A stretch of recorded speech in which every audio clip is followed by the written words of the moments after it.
शिंदे गटाचे खासदार प्रतापराव जाधव यांच्या होमटाऊनवर आज उद्धव ठाकरे यांची सभा झालेली आहे आणि या सभास्थळावर आपण या ठिकाणी आहोत।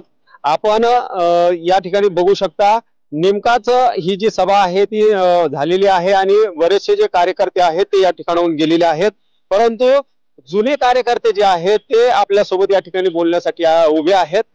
त्यांच्या काय भावना आहे आजच्या दिवशी त्या जाणून घ्या। काय सांगाल, आज उद्धव ठाकरे आले होते, शिवसेनेत 2 गट पडलेले आहे, कसं तुम्हाला वाटते का आता नव्याने जे उमेदवार दिले जातील ते निवडून येतील किंवा प्रतापराव जाधव हे पुन्हा निवडून येतील? काय सांगा? नाही, प्रतापराव जाधव येणेच नाही। आता उद्धव साहेब ठाकरे जो उमेदवार येईल तो उमेदवार निवडून येणार 100%। तुमच्या ग्रामीण भागात कसं नेटवर्क आहे? याला जोरदार वातावरण आहे, सगळा समाज सगळ्या लोक या त्या उद्धव ठाकरे साहेबांच्या मागे आहे। आपण काय सांगाल काका, नवीन उमेदवार दिल्यानंतर ते निवडून येतील, कशी रणनीती आहे? अरे उद्धव ठाकरेचे उमेदवार निवडून येतील असं मला वाटते। काका देखील आपल्या सोबत आहेत। काका, आपण सांगाल की पूर्वीची शिवसेना आणि आताची शिवसेना या दोन गट पडलेले आहेत, यामध्ये कसे तफावत झालेली आहे, काय सांगाल त्याबद्दल? आता तफावत म्हणजे आताची जी शिवसेना आहे ही निरा पळापळीची आहे, कारण जनतेनं निवडून गेलं त्यांनी त्याचा विचार केला नाही, ते नुसतेच पैशाकडे निघून गेले, जनता वाऱ्यावर सोडून गेले। त्याच्यामुळे आता उद्धव साहेबांनी दगडात बी शेंदूर लावला तर तेच निवडून येणार। जिल्ह्यात काही कामं केले आहेत का मागच्या 15 वर्षामध्ये? तुम्हाला काही जाणीव आहे का? झिरो बजेट, कुठलेच काम झाले नाही। निश्चितच होम टाउन आहे मेहकर या ठिकाणी खासदार प्रतापराव जाधव यांचा, आणि इथले जे मंडळी आहे ते आपली मतं जे आहेत ते या ठिकाणी व्यक्त करत आहेत। काही युवक देखील या ठिकाणी आपल्या सोबत आहेत, त्यांच्या काय नेमक्या भावना आहेत त्या जाणून घेऊया। शिवसेनेमध्ये 2 गट पडलेले आहेत। आज उद्धव ठाकरे यांची सभा मेहकर मध्ये या ठिकाणी झाली आहे। मेहकर मधले युवकांचे काय नेमके प्रश्न आहेत, ते मार्गी लागलेत किंवा नाही, काय सांग? सर, हा जो बुलढाणा जिल्हा आहे हा फक्त उद्धव ठाकरे साहेब यांचा बालेकिल्ला आहे। उद्धव ठाकरेंनी जो पण उमेदवार देतील तळागाळातील तो लाखोच्या संख्येने इथं निवडून येईल, हे 100%। कुठला आपण तळागाळातला कार्यकर्ता उभा राहिला त्याने भारत आणि नेदरलँड सारखी मॅच होणार आहे। भारत हा म्हणजे नेदरलँड कुठंच लागणार नाही यांना, हे नेदरलँडची टीम आहे असं समजून चला। 100% उद्योगधंदे इथं काहीच नाही आहे, इथं फक्त टक्केवारीचं राजकारण आहे। यांचे जे चमचे आहेत फक्त त्यांना फक्त काय किती टक्केवारी भेटल त्यांच्या पोटापुरतं काम करताय, लोकांचे प्रश्न यांना काही घेणं देणं नाही आहे। उद्योगधंद्यांचा ते संसदेमध्ये आहेत, कुठलाच प्रश्न इथं खासदार साहेब आपले संसदेमध्ये या मेहकर तालुक्यातले काहीच मांडत नाही तिथं प्रश्न।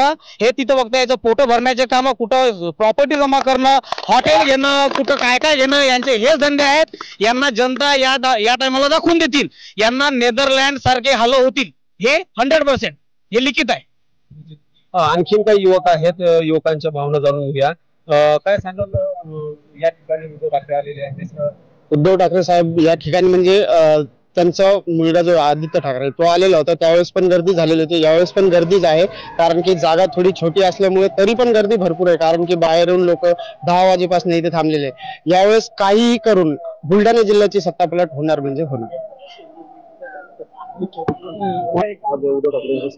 तसं बघायला गेलं तर लोणार सरोवर हे जसं प्रसिद्ध सरोवर आहे तसं बघायला गेलं तर ते मोठं सरोवर आहे, जगातलं खाऱ्या पाण्याचं 2 नंबरचं सरोवर म्हणून जवळपास पूर्ण जगप्रसिद्ध असलेलं ते सरोवर आहे आणि सगळ्यात मागासलेलं ते सरोवर आहे।